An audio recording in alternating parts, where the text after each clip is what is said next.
नमस्कार बच्चों, अब हम देखते हैं डायमीटर और हाइपरबोला। जैसे हमने सभी वक्रों का देखा था, व्यास हमने देखा था सभी वक्रों का, है ना। वर्त का भी देखा था हमने, परवलय का, दीर्घवृत्त का। अब हम देखेंगे अति परवलय का व्यास। व्यास की बेसिक डेफिनेशन वही है।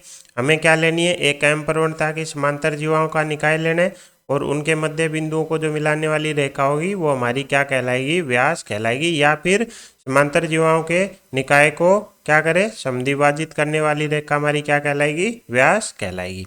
लेकिन इसमें हमें क्या दिया हुआ होगा?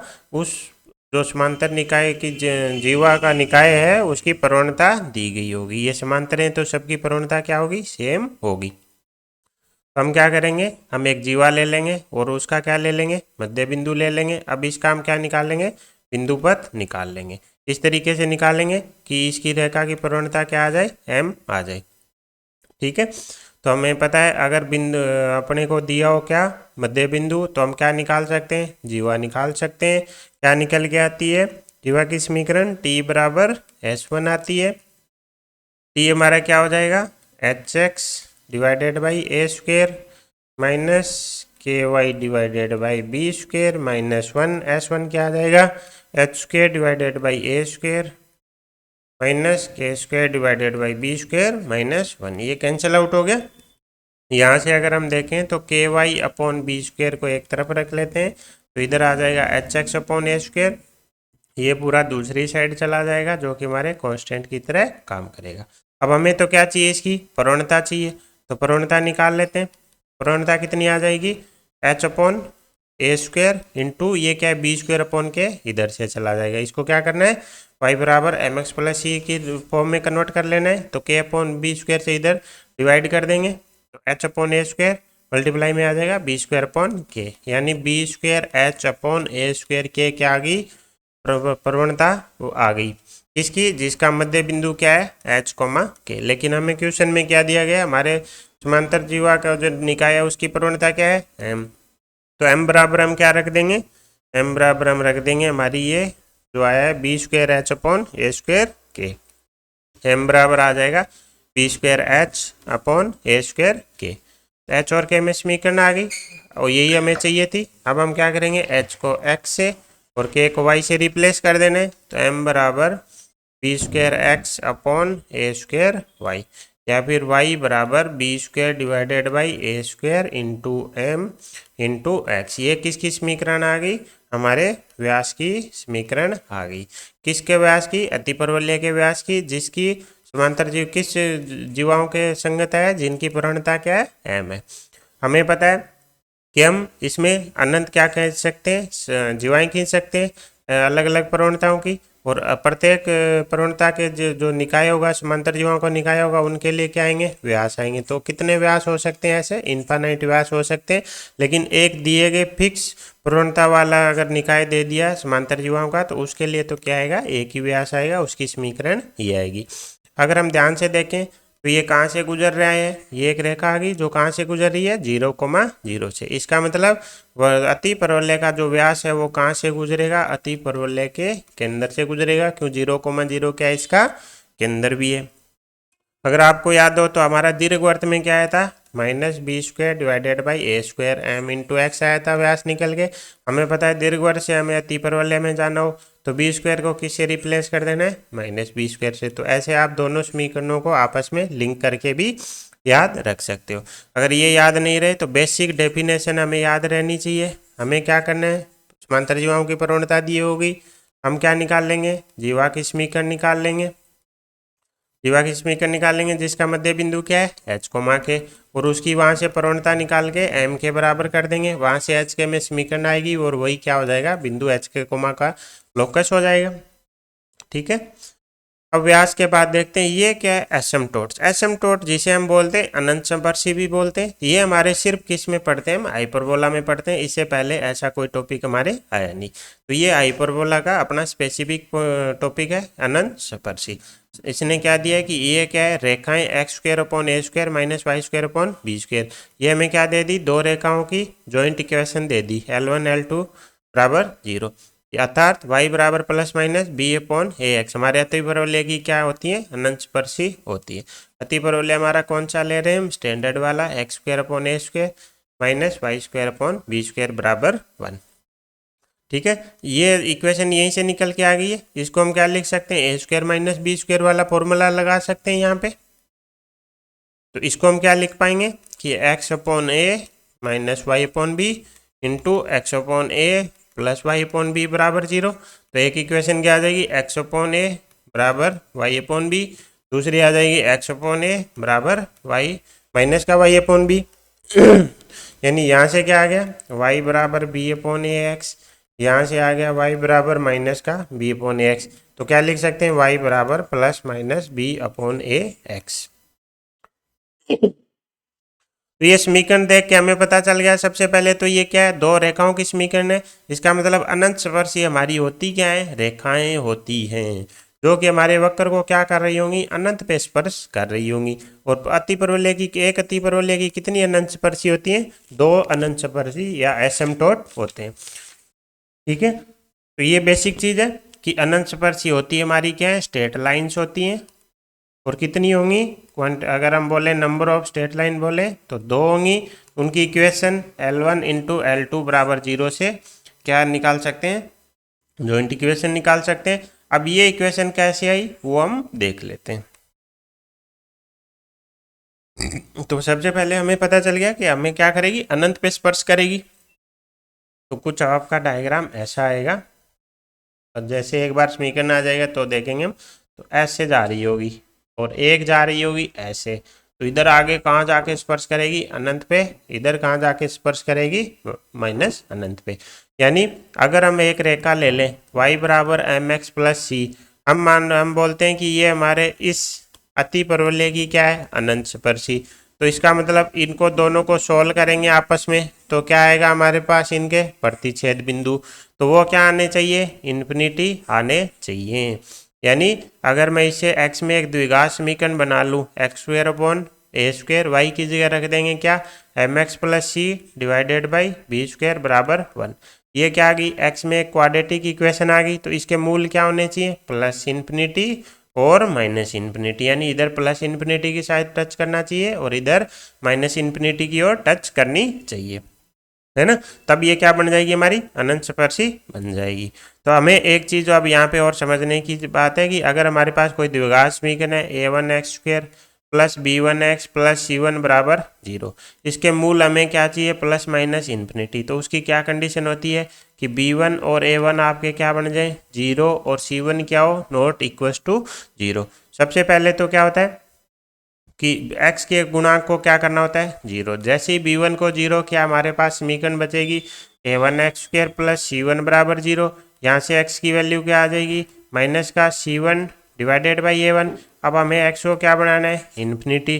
तो किसी भी, हमें पता है अगर c1 को नॉन जीरो बना देंगे और a1 को 0 बना देंगे तो हमारा क्या हो जाएगा, c1 अपॉन ए क्या बन जाएगा, इन्फिनिटी बन जाएगा, c1 अपॉन a1, है ना। तो इसीलिए हम बोलते हैं कि b1 0 हो जाए और a1 क्या हो जाए, 0 हो जाए। जैसे ही b1 0 करेंगे x का पद गायब हो जाएगा। जैसे ही x का पद गायब होगा हमें पता चलेगा कि x स्क्वायर की टर्म आ जाएगी। तो वहाँ से दो रूट आएंगे, एक प्लस में एक माइनस में। उसके बाद उसको इन्फिनिटी बनाना है, तो वो रूट आया हमारा c1 बाई a1। इसको क्या बनाना है, इन्फिनिटी। तो कैसे बना सकते हैं, ये नॉन जीरो हो और ये 0 बन जाए। किसी भी नॉन जीरो संख्या को 0 से डिवाइड करेंगे तो क्या आएगा, इन्फिनिटी आएगा। तो इसका मतलब इसके मूल अगर इन्फिनिटी हैं तो a1 बराबर 0 और b1 बराबर 0 होना चाहिए। तो सबसे पहले इसको सोल्व कर लेते हैं, स्टैंडर्ड फॉर्म में, इस फॉर्म में लेके आ जाते हैं।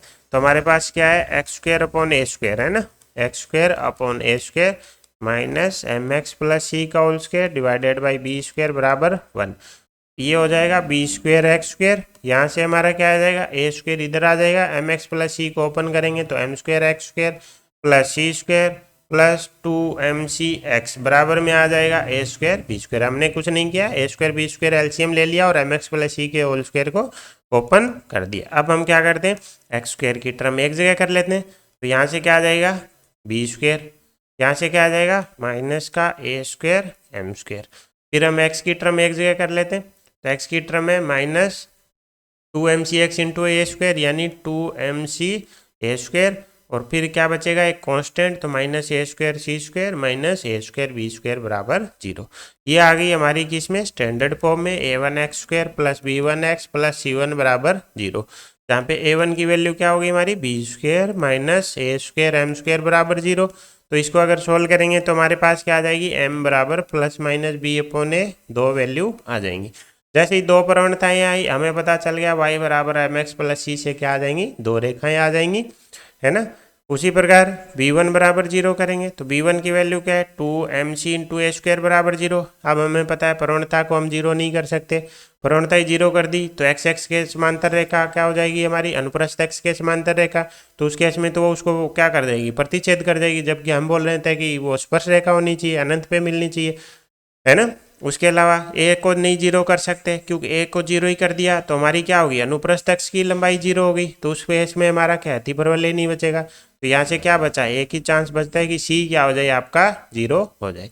तो एम की वैल्यू आ गई, सी की वैल्यू आ गई, तो हमारी रेखा क्या मान के चल रहे थे, वाई बराबर एम एक्स प्लस सी, तो वो अब क्या बन जाएगी, वाई बराबर प्लस माइनस बी अपॉन ए इंटू एक्स। तो हमने एक्चुअल में किया है, हमने एक रेखा ली y बराबर एम एक्स प्लस सी, हमने बोल दिया ये क्या है, इसकी अनंत स्पर्शी। अनंत स्पर्शी होने के लिए हमने क्या किया, दोनों को सोल्व किया, क्योंकि प्रतिच्छेद बिंदु चाहिए। x में क्या है, ये एक द्विघात समीकरण। हमें पता चल गया कि इनके पॉइंट ऑफ इंटरसेक्शन क्या आने वाले, प्रतिच्छेद बिंदु इनफाइनाइट पे आएंगे, है ना। तो इसका मतलब x की क्या वैल्यू आनी चाहिए, प्लस माइनस इनफाइनाइट आनी चाहिए, x में द्विघात समीकरण है तो उसके लिए हमने क्या किया, a1 को 0 कर दिया, b1 को 0 कर दिया। तो यहाँ से हमारे पास क्या आ गई, एक तो m की वैल्यू आ गई और एक c की वैल्यू आ गई। इसको अनंत स्पर्शी बनाने के लिए कंडीशन लगाई, m की वैल्यू आ गई, c की वैल्यू आ गई। अब हमें ये दो ही तो वैल्यू चाहिए थी, जैसी वैल्यू रखी y बराबर plus minus B upon A x, हमारी क्या निकल के आ गई, अनंत स्पर्शी निकल के आ गई, यही आ गई। अब देखो यहाँ पे दो रेखाएं, हमें पता है एक बार प्लस लेंगे तो क्या आएगा, y minus B upon A X बराबर 0, या फिर हम बोल दें A Y minus B X बराबर 0। दूसरी क्या रेखा है, y plus B by A X बराबर 0, या फिर हम क्या बोल दें A Y plus B X बराबर 0। ये क्या होगी रेखा L1, ये क्या होगी रेखा L2। तो हमने स्ट्रेट लाइन में सीखा था कि इनकी क्या निकाल सकते हैं, जॉइंट इक्वेशन, जो कि क्या हो जाएगी L1 इंटू L2 बराबर 0। तो इसको जैसे ही रखेंगे ये हमारा आ जाएगा A Y minus B X into A Y plus B X बराबर 0। ये हो जाएगा A square Y square minus B square X square बराबर 0, या फिर बोल देते हैं B square X square minus A square Y square बराबर 0। ए स्क्वेयर बी स्क्वेयर से क्या कर देते हैं, डिवाइड कर देते हैं, तो X square minus A square minus Y square upon B square बराबर 0। ये क्या निकल के आ गई, हमारे अति परवलय की अनंत स्पर्शियों की जॉइंट इक्वेशन निकल के आ गई। अब यहाँ पे हमें क्या है, एक चीज़ ध्यान करने वाली है कि ये टर्म x की टर्म दोनों में सेम है, y की टर्म दोनों में सेम है, डिफरेंस सिर्फ किस में है, कांस्टेंट में है। तो ये हमारे लिए बहुत ही इम्पोर्टेंट चीज़ बन जाती है कि अनंत स्पर्शी और अति परवलय की समीकरण में सिर्फ किसका डिफरेंस होता है, कांस्टेंट का डिफरेंस होता है। अगर मुझे कोई भी अति परवलय दिया गया है, मान लेते हैं कोई भी अति परवलय दिया गया है, तो उसको जैसे ही मैंने उसमें एक नया कांस्टेंट ऐड कर दिया और उस पर क्या बोल दिया मैंने कि ये पेयर ऑफ क्या है, स्ट्रेट लाइन है, तो ये क्या बन जाएगी, इस परवलय की एसिम्पटोट बन जाएंगे। अब देखो दो चीज़ें करनी होंगी, एक तो इसको नया कांस्टेंट देना होगा, क्योंकि कांस्टेंट का डिफरेंस है, वो कांस्टेंट की वैल्यू क्या आएगी, वो क्वेश्चन में दी गई एडिशनल इन्फॉर्मेशन से आएगी। उसके अलावा हमें बोलना भी पड़ेगा कि अब ये क्या है, हमारी पेयर ऑफ स्ट्रेट लाइन है। पेयर ऑफ स्ट्रेट लाइन बोलने का मतलब ये हो गया कि इसके लिए डेल्टा की वैल्यू क्या होगी, 0 होगी। तो ये आगे चल के हम क्वेश्चन के माध्यम से भी देखेंगे कि हमें अनंत स्पर्शी दी हो तो हम क्या निकाल सकते हैं, अति परवलय की समीकरण। सेम हम उल्टा कर सकते हैं, अगर हमें दे दिया जाए कि ये क्या है, अनंत स्पर्शियां, और इसको एक नया कांस्टेंट दे दो, इसको क्या दे दो, एक नया कांस्टेंट दे दो और बोल दो ये क्या है, अति परवलय, तो ये अति परवलय की समीकरण बन जाएगी। अति परवलय की समीकरण बनने का मतलब हो गया कि डेल्टा क्या है, नहीं है, इस बार 0 नहीं है, तो सिर्फ कांस्टेंट का डिफरेंस होता है, ठीक है। और इसकी समीकरण हमें याद रख लेनी है, X square upon A square minus Y square upon B square बराबर 0। तो अनंत स्पर्शियाँ हमारी क्या होंगी, दो रेखाएं होंगी जो वक्र को हमारे कहाँ पे टच करेंगी, अनंत पे टच करेंगी। ठीक है, उसके लिए हमने देख लिया कि अनंत स्पर्शी और हमारे वक्र की समीकरण में सिर्फ कांस्टेंट का डिफरेंस रहता है। अब हम देखते हैं यहीं पे अगर जो हमारा ये अति परवलय था ये हमारा क्या बन जाए, रेक्टेंगुलर हाइपरबोला बन जाए, जिसको हम आगे चलेंगे। अब इसके बाद देखेंगे रेक्टेंगुलर हाइपरबोला के लिए क्या होता है, ए बराबर बी होता है। अभी के लिए इतना याद रख लो कि ए बराबर बी होता है, वो अभी हम थोड़ी देर में देखेंगे। ठीक है, जैसे ये बराबर बी करेंगे क्या बन गई समीकरण, X square minus Y square बराबर ए स्क्वायर। अति परवलय ये बन गया। तो इसमें अगर हम ए बराबर बी रख देते हैं तो हमारी क्या आ जाएगी, एसिम्पटोट की समीकरण आ जाएगी क्या, X square minus Y square बराबर 0। यहाँ से क्या आ जाएगा, एक्स प्लस वाई बराबर 0 और एक्स माइनस वाई बराबर 0। तो ये किसकी है, इस अति परवलय की अनंत स्पर्शी आ गई। ठीक है, तो अनंत स्पर्शी हमारी क्या होंगी, रेखाएं होंगी। एक अति परवलय के लिए कितनी होंगी, दो होंगी। मान लेते हैं वो क्या है, L1 L2। उनकी समीकरण क्या है, L1 बराबर 0 और L2 बराबर 0। तो उनकी जॉइंट इक्वेशन क्या आ जाएगी, L1 L2 बराबर 0। इसी L1 L2 को अगर हमने कांस्टेंट लेमडा दे दिया तो अब ये क्या बन जाएगा, हमारा अति परवलय बन जाएगा। सिर्फ इसका डिफरेंस है, कांस्टेंट का डिफरेंस है। उसके बाद हमने क्या देखा कि अगर हमारा क्या बन गया, रेक्टेंगुलर हाइपरबोला। तो रेक्टेंगुलर हाइपरबोला के केस में ए बराबर बी हो जाएगा। तो ये हमारी क्या बन जाएगी, X square minus Y square बराबर 0। ठीक है, तो ये है हमारा एसिम्पटोट। अब हम देखते हैं इसमें आगे आगे क्या बोल रहा है कि एक अति परवलय और इसके संयुग्मी अति परवलय की अनंत स्पर्शियाँ क्या होती हैं, समान होती हैं। तो हम देख लेते हैं ये चीज़ कैसे होती है। तो हमें पता है किसी भी अति परवलय का संयुग्मी अति परवलय क्या होता है कि इसकी जो अनुप्रस्थ अक्ष है वो इसकी क्या बन जाए, संयुग्मी अक्ष बन जाए, और जो इसकी संयुग्मी अक्ष थी वो क्या बन जाए, नए वाले अति परवलय की अनुप्रस्थ अक्ष बन जाए। ये हमें पता है। और अगर हम समीकरण की बात करें, अगर अति परवलय हमारा क्या है, X square upon Y A square Y square upon B square बराबर 1। तो इसका संयुग्मी अति परवलय क्या आएगा, X square upon A square minus Y square upon B square बराबर -1। अगर हम ध्यान से देखें तो ये क्या बोल रहा है, अनंत स्पर्शियाँ समान होती हैं, यानी इन दोनों की अनंत स्पर्शियाँ ये बोलना चाह रहा है क्या आएंगी, वाई बराबर 0 ये आएंगी। कैसे आएंगी, थोड़ा सा इसमें जो निकाला था उसको हम अगर ध्यान से देखें, हमने क्या किया था, X square upon A square, Y की जगह क्या लिख दिया था, एम एक्स अपॉन सी का होल स्क्वायर बराबर बी स्क्वायर, यही था बराबर +1। इसमें और इसमें कहाँ डिफरेंस है, सिर्फ यहाँ डिफरेंस है। +1 की जगह अब क्या आएगा, -1। तो जैसे ही -1 आ जाएगा और फाइनली जो समीकरण निकल के आ गई, a1 x square plus b1 x plus c1 बराबर 0। इस समीकरण में जब हमने क्या किया, ये +1 की जगह -1 ले लिया, यानी ये अति परवलय ले लिया, तो ये जो समीकरण निकल के आएगी। और जो हमने इस अति परवलय की समीकरण निकाली थी उसमें क्या a1 और b1 में कुछ चेंज होगा क्या, कुछ चेंज नहीं होगा। a1 जो इसके लिए आया था वही आया इसके लिए आएगा। क्यों, क्योंकि सिर्फ चेंज कहाँ हुआ है, कांस्टेंट में। ये किस में चेंज लाएगा, C1 में, जबकि C1 से हमें तो कोई लेना देना है ही नहीं। बाकी समीकरण पूरी सेम आएगी। अभी भी A1 वही आएगा, उसको 0 करेंगे, B1 वही आएगा, 0 करेंगे, सेम चीज़ें निकल के आएंगी। अगर आप इसके लिए सेम प्रोसेस करोगे, सिर्फ डिफरेंस कहाँ है, यहाँ पे। इससे क्या डिफरेंस आएगा, C1 पे। लेकिन हमने देखा था कि हमें तो A1 और B1 को 0 करना था, C1 से तो हमारा कोई कंसर्न था ही नहीं। तो इसलिए जो अनंत स्पर्शी निकल के आएंगी वो समीकरण सेम ही निकल के आएंगी। और अगर हम डायग्राम से भी देखें तो हमने क्या देखा था, हमारी अनंत स्पर्शियाँ इसके केंद्र से जाएंगी। और अगर हमारा क्या था, एक अति परवलय, ये था मेन अति परवलय, तो हमें पता है इसका जो संयुग्मी अति परवलय होता है वो क्या है, इसकी जो संयुग्मी अक्ष है वो अब क्या बनेगी, अनुप्रस्थ अक्ष। तो इधर आ जाएगा, तो कुछ ऐसा आ जाएगा, दोनों को अनंत पे टच करेगा, दोनों को ये रेखाएं अनंत पे टच करेंगी। बस हमें याद रखना है कि आप चाहे आपका अति परवलय X square upon A square minus Y square upon B square बराबर +-1 हो, इसके लिए हमारी अनंत स्पर्शी क्या आ जाएगी, X square upon A square minus Y square upon B square बराबर 0 आएंगी। अगला क्या दे रखा है कि इसके अनंत स्पर्शियों के मध्य कोण क्या होता है, कितना होता है।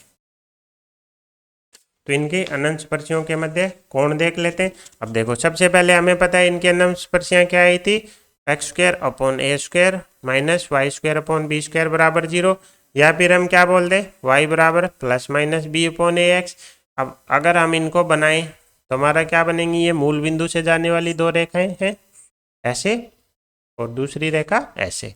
ये हमारी क्या है, वाई बराबर B upon A x positive प्रवणता की, ये minus B upon A x negative प्रवणता की।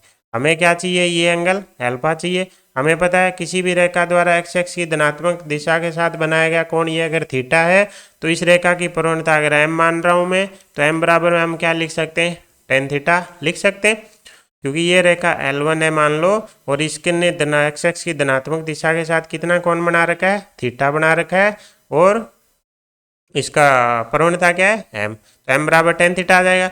वाई बराबर एम एक्स प्लस सी से तुलना करने पे हमें पता चला प्रवणता कितनी है, बी बाई ए बराबर क्या आ गया, टेन थीटा। तो यहाँ से थीटा क्या आ गया, टेन इनवर्स बी बाई ए, और हमें पता है दोनों की प्रवणताएं क्या है, सेम है। तो एक्स एक्स के साथ झुकाव क्या रहेगा, सेम। ऊपर वाला एंगल है तो ये भी क्या होगा, थीटा, ऊपर वाला थीटा तो नीचे वाले भी थीटा। क्यों, क्योंकि दोनों की प्रवणताएं क्या है, सिर्फ इनके प्लस और माइनस का डिफरेंस है, बाकी इसमें ध्यान से देखें तो वैल्यू तो सेम ही है। इसका मतलब दोनों रेखाओं का एक्स एक्स के साथ झुकाव क्या है, बराबर है। तो ये थीटा दोनों बराबर होंगे, तो अल्फा बराबर कितना आ जाएगा, टू थीटा आ जाएगा। तो अल्फा बराबर क्या आ जाएगा, two tan inverse B upon A आ जाएगा। ये तो गया पहला मेथड। दूसरे मेथड में हम क्या कर सकते हैं, पहले की प्रवणता कितनी है, बी बाई ए, दूसरे की प्रवणता कितनी है, माइनस बी बाई ए। दोनों के बीच में क्या चाहिए, एंगल, दोनों के बीच में एंगल चाहिए, तो वो फॉर्मूला भी आप अप्लाई कर सकते हो, m1 minus m2 divided by 1 plus m1 m2। तो यहाँ से भी एक फॉर्मूला निकल के आ जाएगा, ठीक है, जो कि इससे अलग होगा। ध्यान से देखेंगे तो इससे अलग होगा, ठीक है। हालांकि उसमें टू नहीं आएगा, लेकिन ये वैल्यू अलग आ जाएगी, और बाकी अगर आप वैल्यू पुट करेंगे बी एंड की तो सेम ही निकल के आएगा। तो हम ये एंगल ये वाला याद रखेंगे। हमारी जो अपने y बराबर plus minus B upon A X तो क्या हो जाएंगी एसिम्पटोट, और two tan inverse B by A क्या हो जाएंगी, हमारा एंगल हो जाएगा। इसके अलावा अगर हमने अभी देखा था थोड़ी देर पहले कि हमारे अति परवलय और एसिम्पटोट की समीकरण में सिर्फ किसका डिफरेंस होता है, कांस्टेंट का डिफरेंस होता है। अगर हमें दिए हो क्या स्पर्श देखें, जैसे मान लेते हैं L X plus M Y plus N बराबर 0 और L dash X plus M dash Y plus N dash बराबर 0, हमें क्या दे दिए, एसिम्पटोट। तो सबसे पहले हमें इनकी क्या निकालनी है, जॉइंट इक्वेशन। तो L1 इंटू L2 बराबर 0 हो जाएगी, तो L X plus M Y plus N, और मल्टीप्लाई में क्या आ जाएगा, L dash X plus M dash Y plus N dash. अगर इनके जॉइंट इक्वेशन आएगी ये, अगर हम इसको क्या दे दें, एक लेमडा कांस्टेंट दे दें, तो ये क्या बन जाएगा, हमारा अति परवलय बन जाएगा। तो ये हमें याद रखना है कि कांस्टेंट हमें देना है। ये मत सोचना है कि इसमें से कांस्टेंट को 0 कर दें, नहीं, हमें ये है कि इसको एक नया कांस्टेंट दे देना है, वो फिर वैल्यू क्या आती है उस कांस्टेंट की वो देखी जाएगी, ठीक है। तो एसिम्पटोट हो गया हमारा। अब हम देखते हैं रेक्टेंगुलर हाइपरबोला, जिसे हम क्या बोलते हैं, समकोणीय अतिपरवलय। कोई हमारा मानक अतिपरवलय है, उसकी अनंत स्पर्शियां अगर एक दूसरे के लंबवत हैं तो ऐसा अतिपरवलय क्या होता है, समकोणीय अतिपरवलय होता है। तो हमें पता है दो रेखाओं के इनके बीच में हमने एंगल निकाला था, कितना था, two tan inverse B by A. ये क्या होनी चाहिए, लंबवत, तो एंगल क्या हो गया, पाई बाई 2। तो यहाँ से टेन इनवर्स बी बाई ए बराबर क्या आ जाएगा, पाई बाई 4, है ना। फिर यहाँ से बी बाई ए बराबर क्या आ जाएगा, 1, यानी बी बराबर क्या आ जाएगा, ए आ जाएगा। तो जैसे ही बी बराबर ए आएगा हमारा अतिपरवलय कैसा दिखने लग जाएगा, ऐसा दिखने लग जाएगा, X square upon A square minus Y square upon B square बराबर 1 में जैसे ही बी स्क्वायर को ए स्क्वायर से रिप्लेस करेंगे, ये क्या हो जाएगा, X square minus Y square बराबर ए स्क्वायर। तो ये किसकी समीकरण है, समकोणीय अतिपरवलय की। तो ये अतिपरवलय का एक स्पेशल केस है, रेक्टेंगुलर हाइपरबोला। उससे पहले हमने दो टाइप के पढ़े थे, एक हमारा मानक अतिपरवलय और एक उसका कॉन्जुगेट। अब ये एक नया है जो हमारा क्या है, रेक्टेंगुलर हाइपरबोला, जिसमें क्या होगी, इसकी अनंत स्पर्शियां क्या हो जाएंगी, लंबवत हो जाएंगी। अनंत स्पर्शियों को जैसे ही लंबवत करेंगे क्या हो जाएगा, ए बराबर बी। अब देखो ए बराबर बी होने का मतलब क्या हो गया, 2a बराबर भी 2 भी होगा, लेकिन 2a हमें पता है किसकी है, हमारी अनुप्रस्थ अक्ष की लंबाई है। इसका मतलब अनुप्रस्थ अक्ष की लंबाई किसके बराबर हो गई, संयुग्मी अक्ष की लंबाई के बराबर हो गई। तो समकोणीय अतिपरवलय में हमें दो चीज याद रखनी है कि ए बराबर बी होगा, दोनों अक्षों की लंबाई क्या होगी, बराबर होगी, दोनों एसिम्पटोट हमारे क्या होंगे, लंबवत होंगे। तो ये चीजें हमें याद होनी चाहिए। हालांकि ये दो चीज यहीं से निकल के आ गई हैं, एसिम्पटोट लंबवत हैं तो ए बराबर बी आएगा, ए बराबर बी आते ही दोनों अक्षों की लंबाइयां बराबर आ जाएंगी।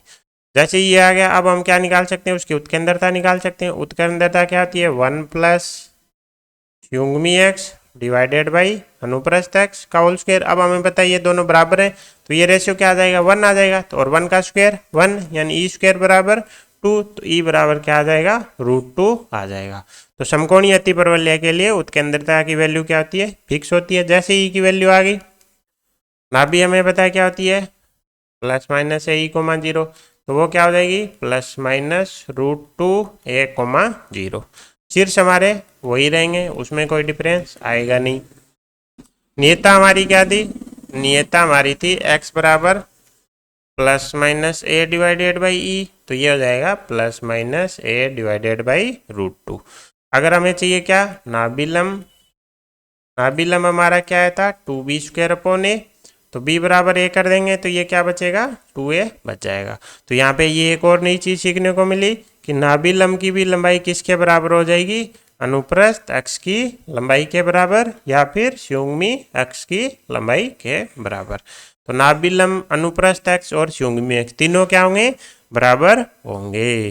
जब a बराबर b हो गया तो इस पे अगर हमें प्राचलिक बिंदु मानना था तो पहले हम क्या मानते थे, a sec theta b tan theta. अब a बराबर b होते ही क्या हो जाएगा, a sec theta a tan theta हो जाएगा। तो मेन वही है कि a बराबर b कर देना है, उसे हमारा e आ गया, e आते ही नाभि, नियता, नाभिलंब की लंबाई आ गई। तो यहाँ पे हमने देखा कि ये तीनों चीजें क्या आ गई, बराबर आ गई। बिंदु के निर्देशांक हमारे ये आ जाएंगे। और जैसे ही हमने क्या किया, a बराबर की b किया, तो अब हम इसके क्या निकाल सकते हैं, एसिम्पटोट भी निकाल सकते हैं। हमें पता है कि x² upon a² minus y² upon b² बराबर 1 के एसिम्पटोट क्या आए थे, x² upon a² minus y² upon b² बराबर 0। अब इसको पहले समकोणीय अतिपरवलय बनाएंगे तो a बराबर क्या कर देंगे, b, तो यहाँ पे भी क्या कर देंगे, a बराबर b, तो a² कॉमन आके 0 की साइड चला जाएगा, क्या बचेगा, x² माइनस y² बराबर 0। यानी एसिम्पटोट क्या है, x प्लस वाई बराबर 0 और x माइनस वाई बराबर 0। तो ये क्या आ गई, प्रवणता एक वाली अपनी क्या आ गई, रेखाएं आ गई। ये इसके साथ कितना एंगल बनाएगी, π/4, ये कितना बनाएगी, π/4, तभी तो ये दोनों क्या होंगी, लंबवत होंगी। तो एसिम्पटोट आ गए हमारे, ठीक है।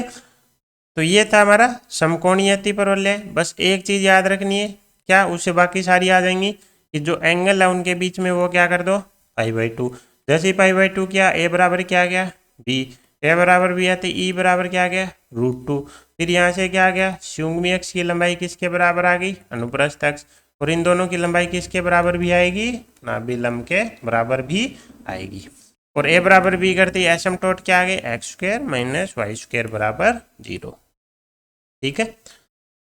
तो ये क्या बोल रहे हैं, समकोणीय अतिपरवलय, उसके अनंत स्पर्शियों का समीकरण y बराबर प्लस माइनस x होता है। हमने क्या देखा था, y प्लस एक्स बराबर 0 यानी y बराबर माइनस एक्स। दूसरा क्या था, y माइनस एक्स बराबर 0 यानी y बराबर x। तो दोनों को x लिखें तो y बराबर प्लस माइनस एक्स लिख सकते हैं। समकोणीय अतिपरवलय के अनुप्रस्थ और संयुग्मी अक्ष की लंबाइयां बराबर हो जाएंगी। e बराबर क्या आ जाएगा, √2 आ जाएगा। यहाँ पे हम एक चीज और ऐड कर सकते हैं कि ये दोनों लंबाइयां किसके बराबर होंगी, नाभिलंब की लंबाई के भी बराबर होगी। तो ये था हमारा रेक्टेंगुलर हाइपरबोला। अब रेक्टेंगुलर हाइपरबोला में भी एक स्पेशल केस और देखेंगे, ठीक है। स्पेशल केस में हमें क्या करना है, जो अभी हम समकोणीय अतिपरवलय ले रहे थे, समकोणीय अतिपरवलय था हमारा कौन सा, x² माइनस y² बराबर a²। अब हम इसको समकोणीय तो रख ही रहे हैं, यानी a बराबर b तो रख ही रहे हैं, लेकिन हम इसमें क्या कर दे रहे हैं, जो इसके एसिम्पटोट थे उनको क्या ले लेते हैं, अब अक्ष ले लेते हैं। जैसे एक एसिम्पटोट कौन था, y बराबर x, वो अब हमारा क्या बन जाएगा, अनुप्रस्थ अक्ष बन जाएगा। इसी प्रकार दूसरा एसिम्प्टोट क्या था, y बराबर माइनस एक्स, वो हमारा क्या बन जाएगा, संयुग्मी अक्ष बन जाएगा। यानी समकोणीय अतिपरवलय की एसिम्प्टोट को क्या लेके, अक्ष लेके बनाया गया जो अतिपरवलय आएगा वो हमारा क्या स्पेशल केस है। इसकी समीकरण अभी हम देखेंगे कि कैसे निकल के आएगी। तो सबसे पहले तो स्पेशल केस में हम कर क्या रहे हैं कि अभी तक तो हमारा क्या था, ये जो एक्स एक्स और वाई एक्स हमारी क्या थी, वो थी अपनी अनुप्रस्थ और एक्स और संयुग्मी एक्स। लेकिन अब हम क्या करेंगे, ये जो हमारी एसिम्प्टोट है इनको क्या लेंगे, संयुग्मी एक्स और अनुप्रस्थ एक्स। हमें पता है नाभियां कहाँ स्थित होंगी, अनुप्रस्थ एक्स पे। तो नाभियों की तरफ क्या खुलेगा, इसका मुंह खुलेगा। तो डायग्राम क्या आएगा, कुछ ऐसा आएगा। तो आप डिफरेंस देख पा रहे होगे, स्पेशल केस में हमारा डायग्राम ऐसा हो जाएगा। ठीक है, अब देखो हम इसकी समीकरण निकालें उससे पहले हमें इस समीकरण का मतलब पता होना चाहिए, जैसा हमने पहले वक्रों में देखा था और इसमें भी हमने देखा था। अगर हम बोलते हैं ये अतिपरवलय है तो हमें पता है इसका डायग्राम क्या आएगा, कुछ ऐसा आएगा। ये हमें किसको देगी, ये हमारे पता है अनुप्रस्थ अक्ष की लंबाई देगी, और ये किसकी देगी, संयुग्मी अक्ष की लंबाई देगी, 2b ओके देगी।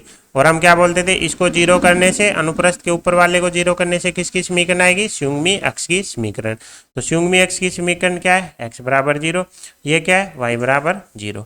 अब हम एक और इसका दूसरा व्यू देखते हैं कि इस पे क्या है, कोई बिंदु p बिंदु है x कोमा y। तो p बिंदु के निर्देशांक x कोमा y है, तो हम बोल सकते हैं कि ये दूरी कितनी है x, ये दूरी कितनी है y। तो इसमें ये x है, इसको हम क्या बोल सकते हैं, हम बोल सकते हैं p की किससे दूरी, संयुग्मी अक्ष से दूरी। और y को हम क्या बोल सकते हैं, p की अनुप्रस्थ अक्ष से दूरी बोल सकते हैं।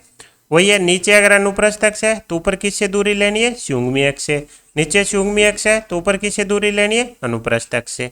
तो हमें कुल मिला के इसको अगर हम मॉडिफाई करें तो क्या आएगा, कोई बिंदु P है उसकी संयुग्मी अक्ष से दूरी, उसकी संयुग्मी अक्ष से दूरी का होल स्क्वायर, डिवाइड में क्या आएगा, अनुप्रस्थ अक्ष की लंबाई का आधा और उसका होल स्क्वायर, माइनस अनुप्रस्थ संयुग्मी अक्ष के नीचे किसको लेना है, अनुप्रस्थ अक्ष के। अब संयुग्मी अक्ष आ गई तो अब किससे दूरी निकालेंगे, अनुप्रस्थ अक्ष से दूरी निकालेंगे, उसका क्या कर देंगे स्क्वायर।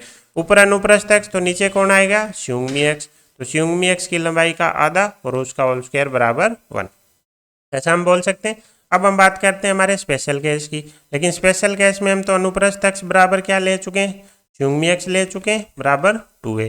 यानी यहाँ पे तो क्या आएगा a स्क्वायर, यहाँ पे आएगा a स्क्वायर। तो हमें क्या करना है, हमें बिंदु p x कोमा y की किससे दूरी निकालनी है, संयुग्मी अक्ष से, उसका whole square, minus p x comma y की किससे दूरी निकालनी है, अनुप्रस्थ अक्ष से, उसका होल स्क्वायर बराबर क्या आ जाएगा, a स्क्वायर आ जाएगा। तो अब हमें संयुग्मी अक्ष और अनुप्रस्थ अक्ष की समीकरण तो हमारे पास है ही, जो एसिम्प्टोट है वो हमारे क्या बनेंगे, जो हमारा ओरिजिनल समकोणीय अतिपरवलय है उसके एसिम्प्टोट अब क्या होंगे हमारे संयुग्मी अक्ष और अनुप्रस्थ अक्ष।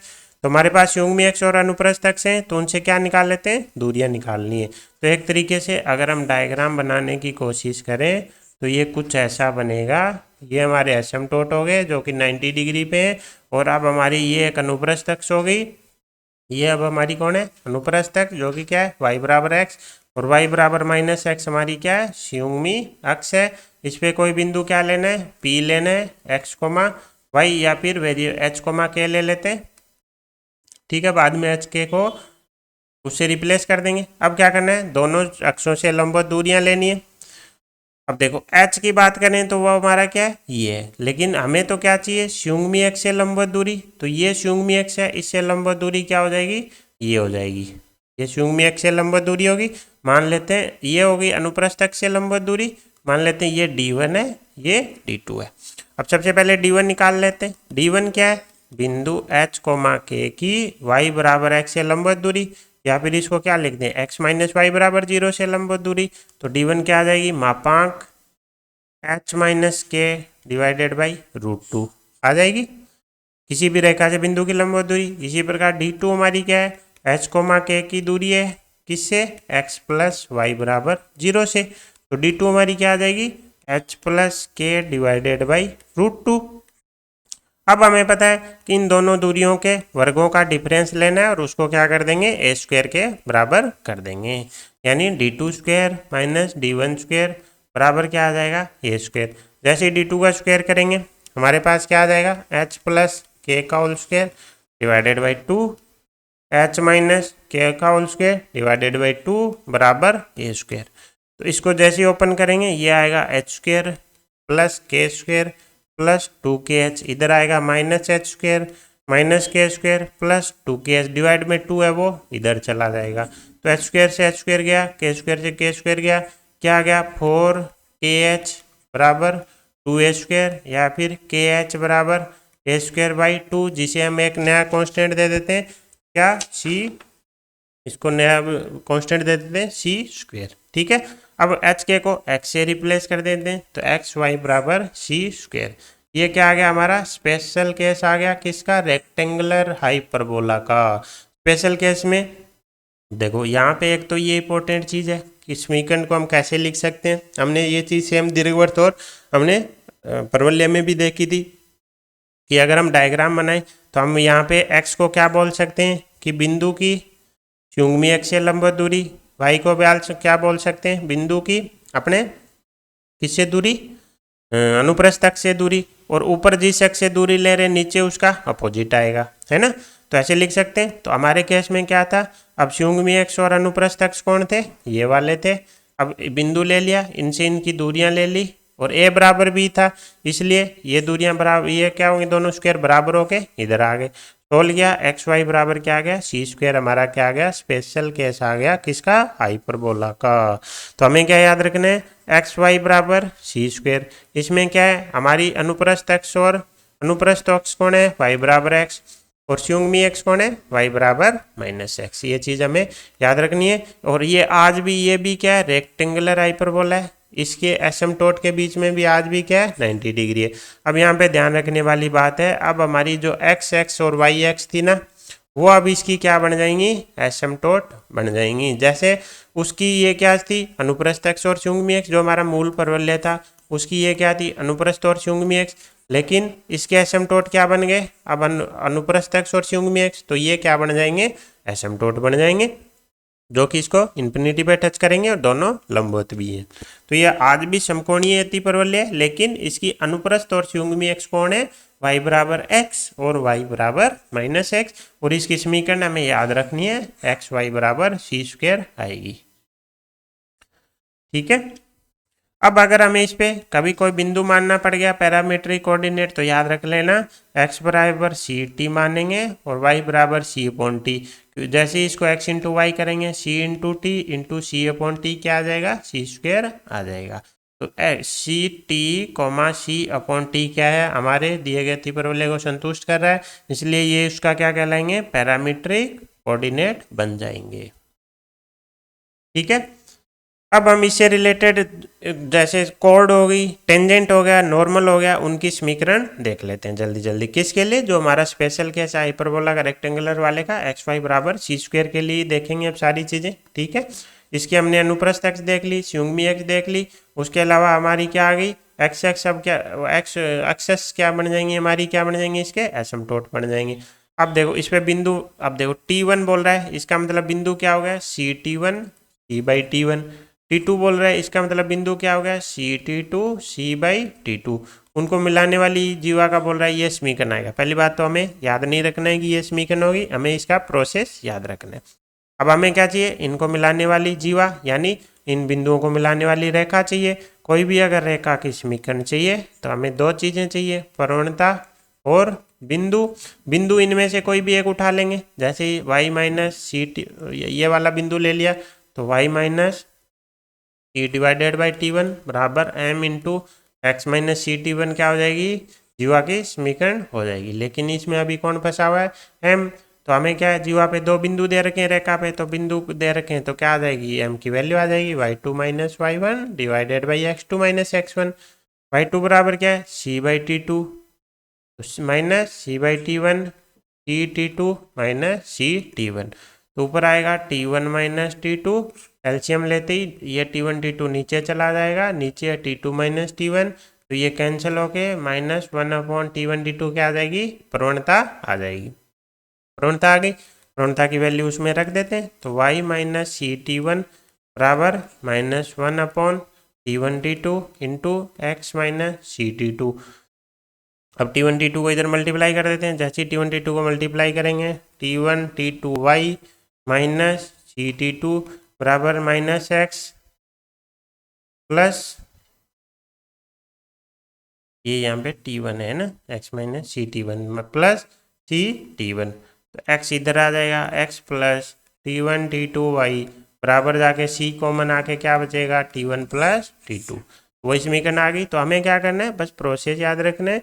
जीवा का समीकरण चाहिए, दो बिंदु आ गए, बिंदु आते ही बिंदुओं को मिलाने वाली रेखा की समीकरण हमें आती है। y माइनस y1 बराबर m into X minus x1 से बिंदु हमारे पास है, प्रवणता आ जाएगी y2 minus y1 divided by x2 minus x1 से। जैसे हमने जीवा की निकाली, अब उस पर कोई बिंदु x1 y1 है, उस पर स्पर्शरेखा की समीकरण ये बोल रहा है कि ये आएगी। तो हम देख लेते हैं कैसे आएगी। तो इसकी स्पर्शरेखा की समीकरण के लिए हमारे पास दो मेथड हैं। पहला मेथड कौन सा था, t बराबर 0। अब देखो हमारा वक्र क्या है, एक्स वाई बराबर सी स्क्वेयर। इससे पहले हमने देखा था कि एक्स स्क्वेयर को हम रिप्लेस कर रहे थे x1 से, वाई स्क्वेयर को रिप्लेस कर रहे थे y1 से, 2x को रिप्लेस कर रहे थे x प्लस x1 से, 2y को रिप्लेस कर रहे थे y प्लस y1 से। लेकिन अभी तक हमने ये नहीं देखा था क्यों, इसकी हमें ज़रूरत ही नहीं पड़ी थी। तो एक्स वाई को रिप्लेस करना है या 2xy को रिप्लेस करना है xy1 प्लस x1 y से। तो इसको किससे रिप्लेस करना है हमें, xy1 प्लस x1 y से। तो xy को किससे रिप्लेस कर देना है, 2xy को इससे रिप्लेस करना है। तो xy की जगह क्या आ जाएगा, xy1 plus x1y divided by 2 बराबर कौन है, सी स्क्वेयर। तो ये क्या आ गई, t बराबर 0 से हमारी किसकी समीकरण आ गई, स्पर्शरेखा की। इसको थोड़ा सा सोल्व करें तो xy1 प्लस x1y बराबर क्या आ गया, 2c स्क्वेयर आ गया। अब हमें पता है बिंदु हमारा क्या है, वक्र पे है। xy बराबर सी स्क्वेयर को क्या करेगा, संतुष्ट। तो x1 y1 बराबर क्या लिख सकते हैं, सी स्क्वेयर, यानी सी स्क्वेयर की जगह क्या लिख सकते हैं, x1 y1। अब हम x1 y1 से क्या कर देंगे, डिवाइड कर देंगे। तो ये भी समीकरण हमारी क्या है, दूसरी फॉर्म में आ गई। ठीक है, ये तो हो गया पहला मेथड। दूसरा मेथड जैसा हमने पहले भी देखा है, क्या यूज करेंगे, dy by D x method.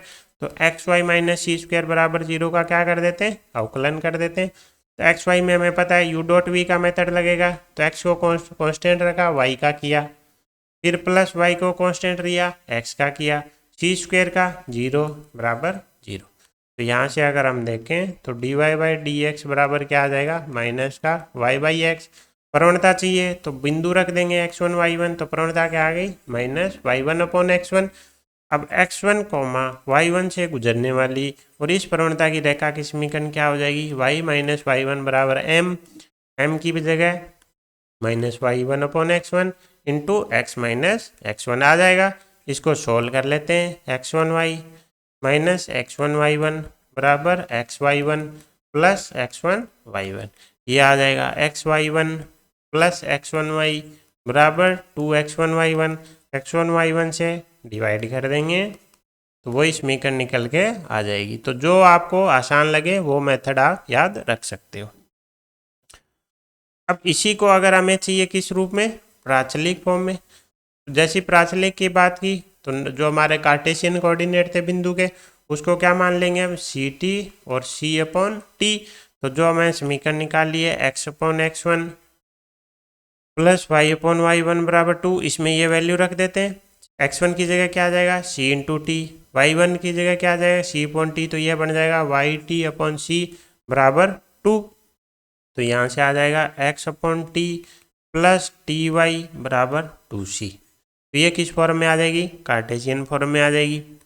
ठीक है, अब हमें क्या, ये हमने बता दिया टी पर स्पर्शरेखा का समीकरण X upon T plus Y upon T बराबर 2c। कैसे आया, x1 को रिप्लेस कर देना है c इंटू टी से, y1 को रिप्लेस कर देना है c अपॉन टी से। x1 y1 के केस में समीकरण क्या थी, x upon x1 plus y upon y1 बराबर 2। इसमें जैसी वैल्यू रखेंगे ये फॉर्म निकल के आ जाएगी। अब हमें क्या चाहिए, अभिलंब के समीकरण चाहिए। अभिलंब की समीकरण के लिए वही दो मेथड है, बिंदु दे रखा है, क्या निकाल लेंगे, प्रवणता। लेकिन हमें पता है इस पे स्पर्शरेखा की प्रवणता तो हमने ऑलरेडी निकाली थी, क्या आई थी, -y1/x1 अगर स्पर्शरेखा को m1 बोले, और हमारी अभिलंब की प्रवणता अगर m2 बोले। हमें पता है स्पर्शरेखा और अभिलंब लंबवत होंगे, तो m1 m2 बराबर क्या होगा, -1। तो यहाँ से अभिलंब की प्रवणता कितनी आ जाएगी, x1 डिवाइडेड बाई y1 आ जाएगी। प्रवणता आ गई, बिंदु है, क्या आ जाएगी, अभिलंब की समीकरण आ जाएगी। तो अभिलंब की समीकरण क्या आ जाएगी, y1 माइनस y1 स्क्वायर बराबर x1 माइनस x1 स्क्वायर। तो इसको जैसे ही सोल्व करेंगे हमारे पास आ जाएगा x1 माइनस y1 बराबर x1 square minus y1 square आ जाएगा। एक मेथड तो ये हो गया। दूसरा मेथड हम क्या कर सकते हैं, जैसे प्राचलिक वाली का उठा लेते हैं। हमारा क्या निकल के आई थी, स्पर्शरेखा की समीकरण x/t प्लस टी वाई बराबर क्या था, 2c, या फिर हम क्या बोलते हैं, x/t plus T Y minus 2c बराबर 0। ये क्या थी हमारी टेंजेंट। अब हमें किसकी चाहिए, नॉर्मल की समीकरण। लेकिन नॉर्मल हमें पता है टेंजेंट के क्या होगा, लंबवत होगा। तो इसके लंबवत रेखा की समीकरण तो हमें निकलनी आती है। y का गुणांक क्या है यहाँ पे, t, वो अब किसका गुणांक बन जाएगा, x का। x का गुणांक कौन है, 1/t, किसका गुणांक बन जाएगा, y का। और ये साइन चेंज कर देंगे और एक लेमडा नहीं आ जाएगा। अब हमें पता है लेमडा चाहिए, तो लेमडा के लिए हमें पता है इस पे बिंदु कौन है, ct, c/t। तो इस चीज़ को संतुष्ट करा देते हैं। जैसे ही संतुष्ट कराएंगे ये ct स्क्वायर बन जाएगा minus c/t square plus lambda बराबर 0। तो लेमडा बराबर आ गया c/t square minus ct square, इसमें वैल्यू रख देते हैं। तो tx minus y/t, tx minus y/t plus lambda की जगह आ जाएगा c/t square minus ct square बराबर 0। टी स्क्वायर क्या ले लेते हैं, एलसीएम ले लेते हैं। तो t³ minus T Y plus C minus C T की पावर 4 बराबर 0। तो एक अभिलंब की समीकरण ये आ जाएगी। ठीक है, तो हमें टेंजेंट की समीकरण निकालनी थी, तो हमने क्या मेथड यूज किया कि हमें प्रवणता निकाल लो। प्रवणता कहाँ से आ जाएगी, dy/dx से। बिंदु दिया गया, क्या आ जाएगी, समीकरण। टेंजेंट के लंबवत रेखा निकाल लो, क्या हो जाएगा, नॉर्मल। लेकिन साथ में कौन आएगा, लेमडा। लेमडा के लिए क्या करो, उसको बिंदु से पास करा दो, जिससे भी करवाना है, जिस फॉर्म में चाहिए। दूसरा नॉर्मल के लिए हमने क्या देखा था कि टेंजेंट की प्रवणता अगर m1 है तो इनकी प्रवणताओं का गुणनफल -1। तो यहाँ से क्या आएगी, इसकी प्रवणता आ जाएगी। इस पे बिंदु हमें दे रखा है, क्या आ जाएगी, नॉर्मल की समीकरण आ जाएगी, चाहे कौन सा भी मेथड लगा लो। तो ये हम और देख लिया हमने। टी पर अभिलंब का समीकरण क्या आ जाएगा, x³ minus y/t minus C T की पावर 4 प्लस c बराबर 0। इसको हमें याद रखने की कोई ज़रूरत नहीं है, हमें बस प्रोसेस पता होना चाहिए, रेयरली ये चीज़ यूज होगी। अब हम कुछ क्वेश्चन देख लेते हैं। पहला क्वेश्चन है जिसमें हमें क्या दिया गया है, एक अतिपरवलय दिया गया है और हमें क्या पूछ रखा है, इसकी अनंत स्पर्शियों की समीकरण पूछ रखी है। जब हम अनंत स्पर्शी देखी हमने थोड़ी देर पहले, तो उसमें हमने देखा था सिर्फ किसका अंतर होता है, कांस्टेंट का अंतर होता है। तो इसको अगर हम एक कांस्टेंट दे दें xy minus 3y minus 2x plus lambda बराबर 0, कांस्टेंट दे दिया, और हम बोल दें कि ये क्या है, हमारी अनंत स्पर्शी, यानी क्या है, रेखाओं का पेयर है। अब ये किसको दर्शा रहा है, पेयर ऑफ स्ट्रेट लाइन को दर्शा रहा है। तो ये किसकी समीकरण आ गई, अनंत स्पर्शियों की समीकरण आ गई। लेकिन अभी हमें क्या चाहिए, लेमडा चाहिए। क्वेश्चन में और कुछ हमें इन्फॉर्मेशन दे नहीं रखी। तो यहाँ पे हम क्या देखेंगे कि ये हमारे पास क्या है, एक्स और वाई में एक व्यापक द्विघात समीकरण है।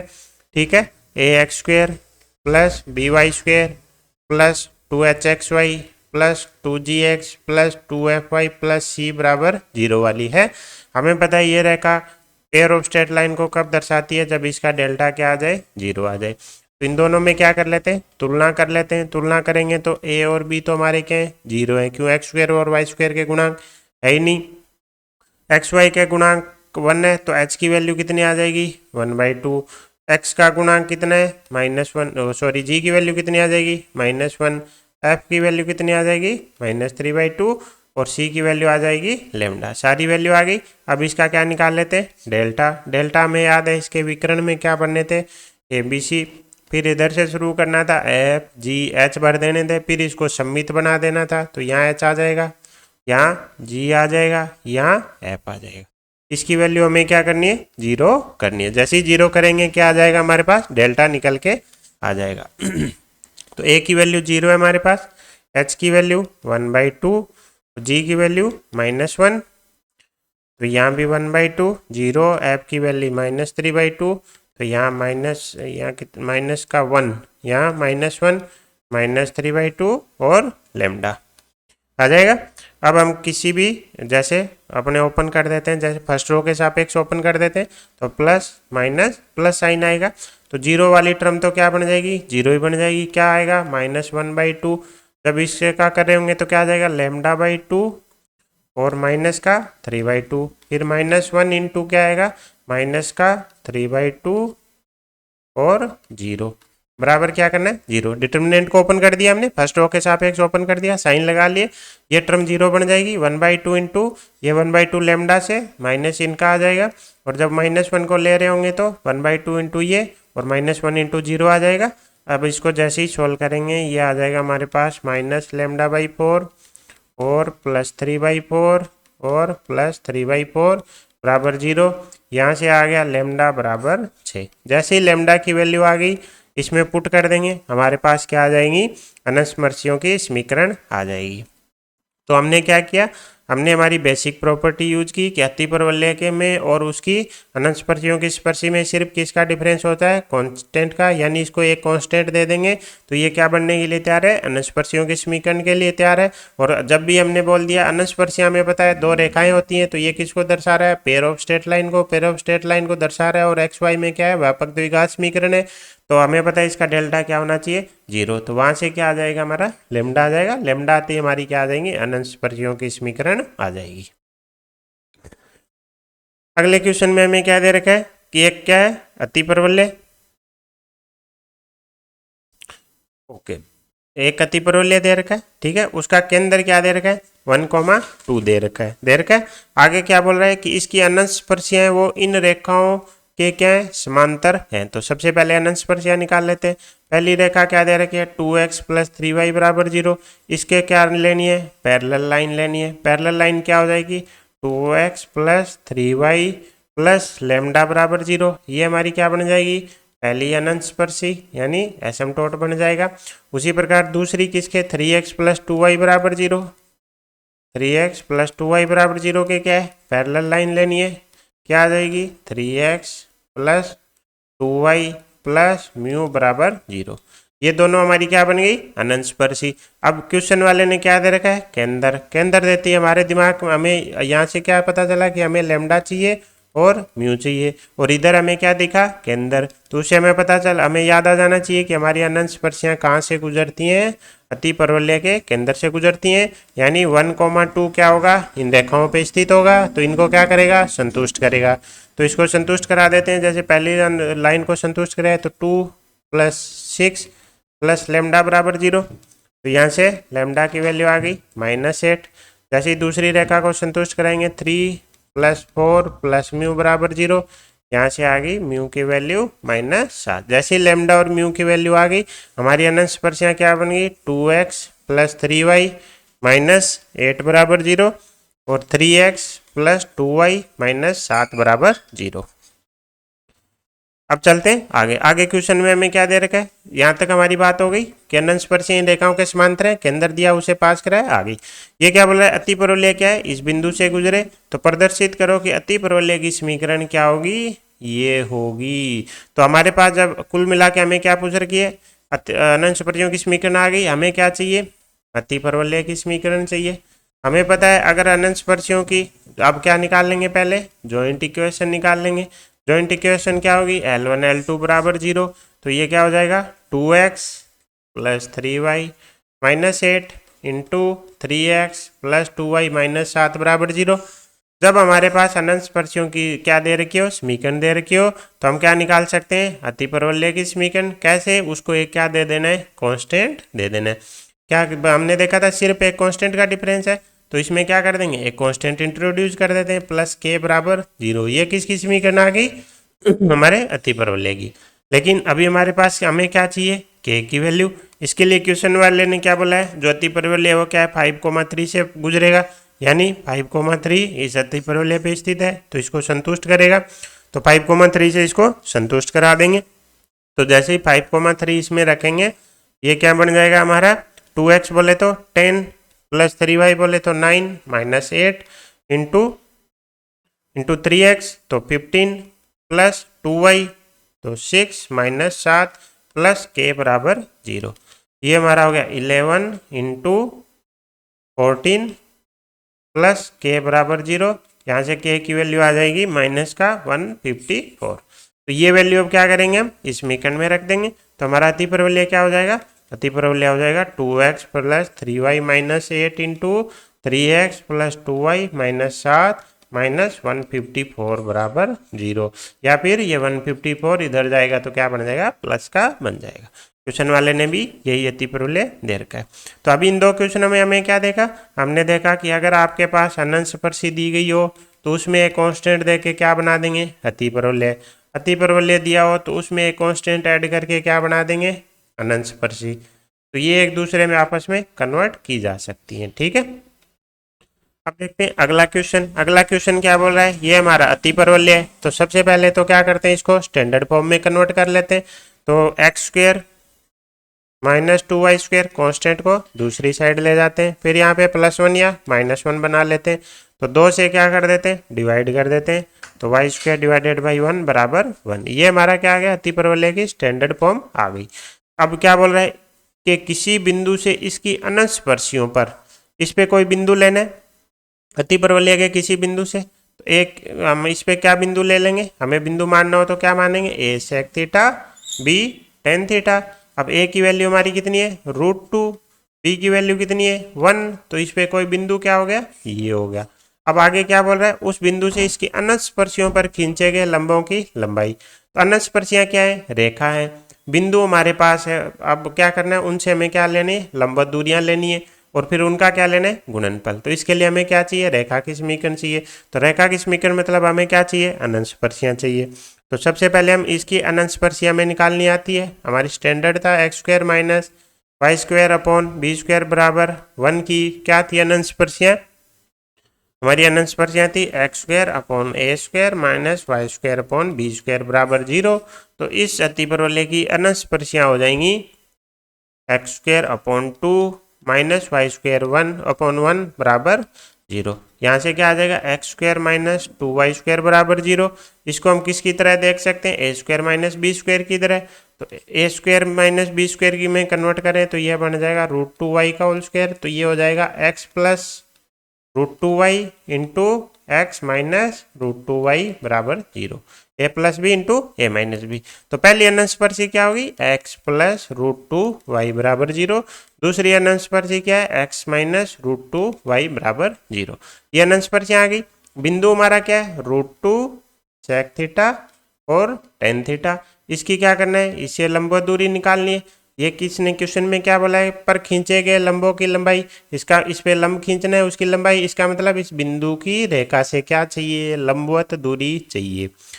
मान लेते हैं पहली अनंत स्पर्शी से लंबवत दूरी है d1, दूसरी अनंत स्पर्शी से है लंबवत दूरी d2। क्वेश्चन वाले ने हमसे क्या डिमांड कर रखी है d1 d2 का मल्टीप्लिकेशन कितना आएगा।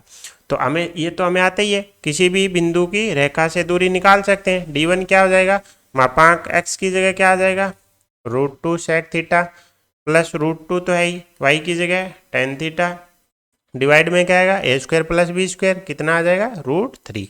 इसी प्रकार क्या आ जाएगा d2 आ जाएगा जो कि आएगा √2 sec थीटा माइनस √2 पहले से है, y की जगह आ जाएगा tan थीटा डिवाइडेड में वही ए स्क्वायर प्लस बी स्क्वायर का अंडर रूट।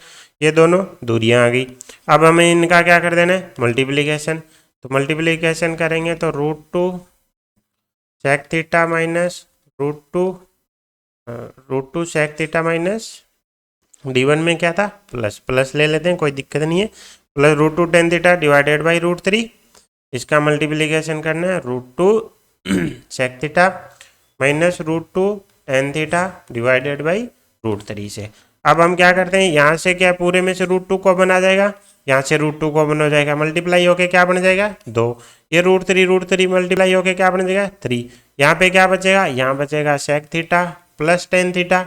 यहाँ क्या बचेगा, sec theta minus tan theta, दोनों मल्टीप्लाई होके क्या बन जाएंगे, sec square theta minus tan square theta, जिसकी वैल्यू 1 हो जाएगी। तो इनकी लंबाइयों का गुणनफल हमारे पास क्या बच जाएगा, 2/3 बच जाएगा। तो 2/3 हमारा क्या हो जाएगा, करेक्ट आंसर हो जाएगा। तो बेसिक चीज़ें अगर हमें पता है तो हम आसानी से क्वेश्चन कर सकते हैं। सबसे पहले हमें अतिपरवलय की स्टैंडर्ड फॉर्म में कन्वर्ट करना आना चाहिए, फिर उस पर हमें उसके बिंदु के पैरामीट्रिक कोऑर्डिनेट मानने आने चाहिए। इस अतिपरवलय की हमें क्या पता होनी चाहिए, अपनी अनंत स्पर्शियाँ पता होनी चाहिए, एसिम्प्टोट का पता होना चाहिए।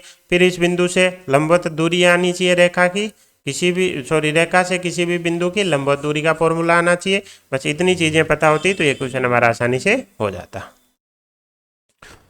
अगला क्वेश्चन क्या दे रखा है कि कोई एक त्रिभुज है और बात कर रहा है उसके शीर्ष की।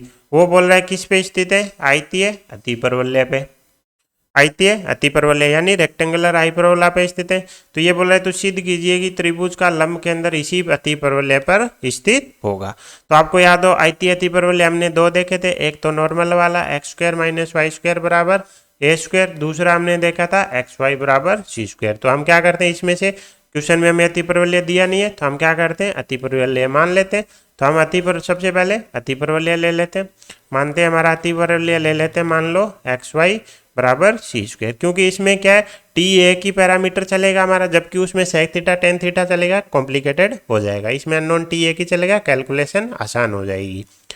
ठीक है, अब ये बोल रहा है त्रिभुज के शीर्ष हैं, तो 3 शीर्ष होंगे इस पे स्थित हैं। तो सबसे पहले इसमें हमें क्या मानने पड़ेंगे, 3 बिंदु मानने पड़ेंगे। ए T1 मान लिया, बी T2 मान लिया, सी T3 मान लिया। अब ए T1 अगर आयतीय अतिपरवलय पे स्थित है तो इसके कोऑर्डिनेट हो जाएंगे C T1 पी हो जाएगा C इंटू T2 और C डिवाइडेड बाई T2, सी हो जाएगा C T3 into C divided by T3। अब ये हमारे क्या आ गए, त्रिभुज के शीर्ष आ गए। शीर्ष आने के बाद अब हमें क्या चाहिए, लंब के अंदर। तो लंब के अंदर हमें निकालना आना चाहिए। तो सबसे पहले तो हम क्या बना लेते हैं, हमारा एक त्रिभुज बना लेते हैं, ABC बना लिया। अब हमें क्या करना है, लंब के अंदर के लिए क्या चाहिए, सामने वाली भुजा पे लंब डालो। एक लंब जैसे इधर से ले लेते हैं और उनका जो पॉइंट ऑफ इंटरसेक्शन आएगा या दोनों जहाँ मिलेंगे वो हमारा क्या होता है, लंब के अंदर होता है। इसको आपको याद हो तो हमने 2D में देखा था, अभी इसके शुरू में देखा था जब हम पॉइंट और स्ट्रेट लाइन पढ़ रहे थे। लंब के अंदर कैसे निकालते हैं, हमें पता है अगर इसको D ले लेते हैं या फिर इस बिंदु को D ले लेते हैं तो हमें पता है AD है वो क्या है, लंबवत है BC के। तो यहाँ से क्या है, AD की प्रवणता आ जाएगी। AD रेखा पे बिंदु पता है तो क्या आएगी, AD की समीकरण आ जाएगी। इसी प्रकार जो DC रेखा है वो क्या है, लंबवत है AB के। तो लंबवत का कॉन्सेप्ट लगा के क्या है, DC की प्रवणता आ जाएगी। इस पे एक बिंदु हमें दिया गया है तो क्या आ जाएगी, DC रेखा की क्या आ जाएगी, इक्वेशन आ जाएगी। फिर ये दो रेखाओं की इक्वेशन आ गई, उनका प्रतिच्छेद बिंदु क्या हो जाएगा, हमारा लंब के अंदर हो जाएगा। तो ये तो हमारा क्या रहने वाला है, प्रोसेस रहने वाला है। सबसे पहले इन रेखाओं की हम क्या करते हैं, प्रवणता निकालनी पड़ेगी। तो सबसे पहले हम AD रेखा निकाल लेते हैं। AD के लिए हमें उस पर एक बिंदु तो पता है, अब हमें क्या चाहिए, इसकी प्रवणता चाहिए। तो उसके लिए हमें पहले किसकी प्रवणता निकालनी पड़ेगी, BC की। BC की क्या हो जाएगी, y2 minus y1 divided by x2 minus x1, यानी C/T3 minus C/T2 divided by CT3 minus CT2। C तो ऊपर नीचे कैंसिल हो जाएगा आके, ऊपर जैसे ही एलसीएम लेंगे T2 माइनस T3 बन जाएगा। एलसीएम T2 T3 नीचे चला जाएगा और नीचे C कॉमन आते ही क्या बचेगा, T3 माइनस T2। तो ये बच जाएगा -1/T2 T3। अब हमें पता चल गया कि BC रेखा क्या है, लंबवत है किसके, AD के। तो इनकी प्रवणताओं का गुणनफल क्या होगा, -1। तो यहाँ से हमारे पास AD रेखा की प्रवणता आ जाएगी T2 T3 आ जाएगी। जैसे ही AD रेखा की प्रवणता आ गई क्या आ जाएगी, समीकरण क्या आ जाएगी, y माइनस CT1 बराबर प्रवणता इंटू x माइनस CT1 आ जाएगी। यहाँ से आ जाएगा y माइनस C/T1 बराबर T2 T3 into x minus CT1। तो पहली रेखा तो आ गई।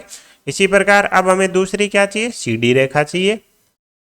तो CD रेखा के लिए बिंदु तो हमारे पास C है जो कि हम ले रहे हैं CT3 और C/T3। अब हमें इसकी प्रवणता चाहिए, लेकिन हमें पता है प्रवणता पहले किसकी निकालनी पड़ेगी, AB की। ए बी की प्रवणता भी वैसे ही आ जाएगी जैसे अभी हमने निकाली थी किसकी, बी सी की, तो इसकी आ जाएगी -1/T1 T2।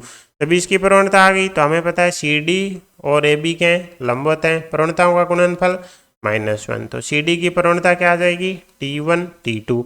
जैसी प्रवणता आ गई तो रेखा की समीकरण आ जाएगी x माइनस सी T3 आ गया।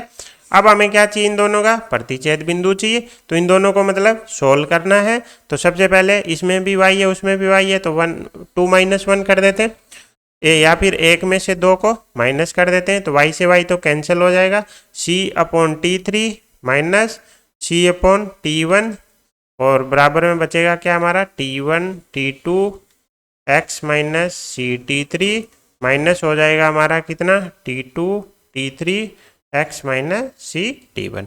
इसको सोल्व करते हैं तो क्या होगा, देखो c into T1 minus T3 यह बन जाएगा, डिवाइड में T1 T3 आ जाएगा, यहाँ से मल्टीप्लाई करेंगे क्या आएगा T1 T2x minus C T1 T2 T3, ये आ जाएगा T2 T3x प्लस सी T1 T2 T3, तो ये तो कैंसिल आउट हो जाएगा।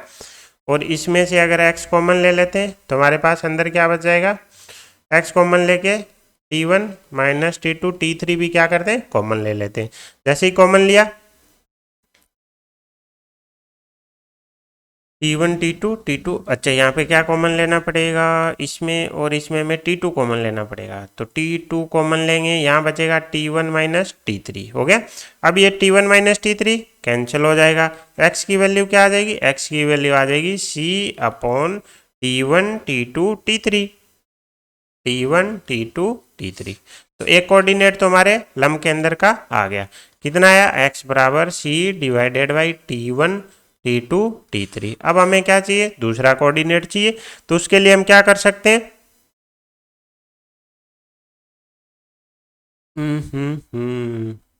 देखो T1 minus T3 T1 minus T3, तो पहला कोऑर्डिनेट तो आ गया। अब हमें चाहिए दूसरा कोऑर्डिनेट, दूसरे कोऑर्डिनेट के लिए हम क्या करेंगे, इसमें कहीं हमने कोई मिस्टेक तो नहीं कर दिया, हमने 1 माइनस किया है ना, हाँ ठीक है CT3 और 1 - 2, ओके यहाँ पे एक छोटी सी मिस्टेक हो गई, हमने 1 - 2 किया है, तो ये तो सही किया है। अच्छा ये प्लस आएगा ये माइनस आएगा, जैसे ही ये प्लस माइनस करेंगे ये प्लस हो जाएगा, ये हमारा माइनस हो जाएगा, और ये प्लस हो जाएगा ये माइनस हो जाएगा, तो यहाँ पे एक एक्स्ट्रा माइनस आ जाएगा। इस साइड तो हमने क्या किया 1 - 2 कर दिया, लेकिन इधर क्या कर दिया था 2 - 1 कर दिया था, तो उसकी वजह से क्या हुआ, एक माइनस कम पड़ गया, तो माइनस साथ में आएगा। अब हम क्या करते हैं, कोई भी समीकरण उठा लेते हैं, जैसे पहले उठा लेते हैं y माइनस सी T1 बराबर क्या है T2 T3 इंटू क्या आएगा x माइनस सी T1। अब क्या करते हैं T2 T3 into X minus C T1 T2 T3। अब x की जगह वैल्यू रख देते हैं, जैसे ही T2 T3 की वैल्यू रख x की वैल्यू रखेंगे, यहाँ बचेगा c/T1, बाकी तो कैंसिल आउट हो जाएगा, c T1 T2 T3 आ जाएगा। अब ये माइनस का c T1 कट गया, y बराबर आ गया minus C T1 T2 T3। तो कुल मिला के हमारा लंब के अंदर निकल के आ गया minus C divided by T1 T2 T3 minus C into T1 T2 T3। क्या ये हमारे अति परवलय पे स्थित है, तो इसमें रख के देख लेते हैं, x इंटू वाई मतलब दोनों हमारे जो कोऑर्डिनेट हैं उनका क्या कर देते हैं, मल्टीप्लाई करके देख लेते हैं, T1 T2 T3, तो ये T1 T2 T3 कैंसिल हो जाएगा, माइनस माइनस प्लस बच जाएगा, क्या आया c², इसका मतलब ये हमारे क्या अति परवलय पे स्थित है। ठीक है, तो क्वेश्चन में क्या दिया गया था, एक त्रिभुज बोल रहा था, सबसे पहले आयतीय अति परवलय, तो हमने हमारी सहूलियत के लिए ये मान लिया, क्योंकि इसमें हमें पैरामीटर मानने में आसानी रहती है, उस पर 3 बिंदु मान लिए, त्रिभुज के शीर्ष आ गए। इसके बाद ये थोड़ी देर के लिए किसका क्वेश्चन बन गया, ट्राइंगल का। ट्राइंगल में लंब के अंदर क्या होता है, शीर्षों से सम्मुख भुजा पर डाले गए लंबों का प्रतिच्छेद बिंदु, हमने 2 लंब डाल दिए, दोनों का प्रतिच्छेद बिंदु मान लिया डी है। तो अब हमने क्या किया, इनकी समीकरण निकाल ली और इनका प्रतिच्छेद बिंदु निकाल लिया, ये पहले लंब की समीकरण, ये दूसरे लंब की समीकरण, दोनों को सोल्व किया, x की वैल्यू आ गई, y की वैल्यू आ गई, जैसे x y की वैल्यू आ गई हमारा क्या आ गया, लंब के अंदर आ गया। हमने देख लिया उस पर रख के क्या उसको सेटिस्फाई कर रहा है, तो उसको सेटिस्फाई कर रहा था। ठीक है, तो इसी के साथ आज की क्लास समाप्त करते हैं। Thank you so much. जय हिंद, जय भारत।